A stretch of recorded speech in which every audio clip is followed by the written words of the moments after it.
Halo, kembali lagi bersama saya dan David dari Kilo.id. Di video sebelumnya kita berbicara tentang impor ke Indonesia. Nah, kali ini kita mau berbicara tentang ekspor. Hal-hal penting apa sih yang harus kita ketahui sebelum kita memutuskan untuk ekspor?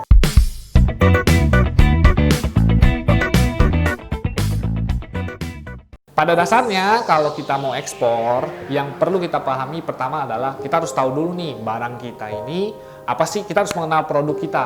Nah, teman-teman bisa mengenal produk bukan hanya sekedar nama, tapi HS code, berupa HS code. HS code itu adalah indikasi untuk seluruh dunia nih, gitu. Jadi kalau kita bisa mengetahui pajaknya, kita bisa mengetahui regulasinya, semua dari HS code. Gitu. Jadi pertama yang harus teman-teman ketahui adalah ketahui dulu produk teman-teman beserta HS code-nya. Kemudian kita harus pelajari juga dari ekspor dari Indonesia ke negara tujuan, apakah ada regulasi tertentu untuk ekspor dari Indonesia. Nah, dari mana sih kita tahu? Dari HS code tadi, teman-teman. Nah, setelah kita tahu regulasi dari ekspor, apakah ada regulasi tertentu seperti pembatasan, larangan, dan segalanya, barulah kita mencari tahu produk dan barang yang mau kita kirim ke negara tujuan, bagaimana sih custom di negara tujuan tersebut. Nah, yang berikut, setelah kita tahu HS code-nya, kita bisa cek nih teman-teman gitu, dari HS code itu, apakah ada regulasi ekspor untuk barang yang mau kita kirim. Seperti contoh misalkan ada juga barang yang misalkan dilarang.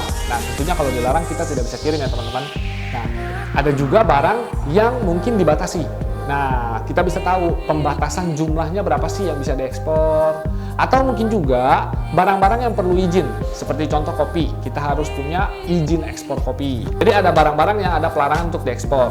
Mau kita kirim sebagai perorangan, badan usaha pun tetap ada pelarangannya. Nah, contoh-contoh larangan yang diekspor itu seperti obat-obat terang tentunya, senjata tajam, dan sebagainya. Ada juga kategori barang-barang yang dibatasi. Nah, untuk yang barang-barang yang dibatasi, ini maksudnya seperti ini teman-teman. Ada barang yang jumlah untuk ekspornya dibatasi. Ada juga barang yang untuk ekspornya perlu izin. Nah, kategori-kategori ini bisa kita ketahui di HS code, kembali lagi teman-teman. Nah, setelah teman-teman mengetahui barang-barang yang mau teman-teman kirim, berikutnya kita harus mempelajari regulasi ekspor dari Indonesia. Nah, yang berikut adalah barang-barang yang memiliki biaya keluar, seperti contoh kayu, biji kakao gitu. Kenapa sih barang-barang ini punya biaya keluar? Karena tujuannya adalah pendapatan untuk negara Indonesia, teman-teman. Setelah teman-teman tahu regulasi ekspor dari Indonesia, nah, teman-teman juga harus mengetahui regulasi dari negara tujuan tersebut. Karena setiap negara punya regulasi yang berbeda-beda. Jika di Indonesia misalkan ini boleh diekspor, belum tentu di negara tersebut boleh menerimanya.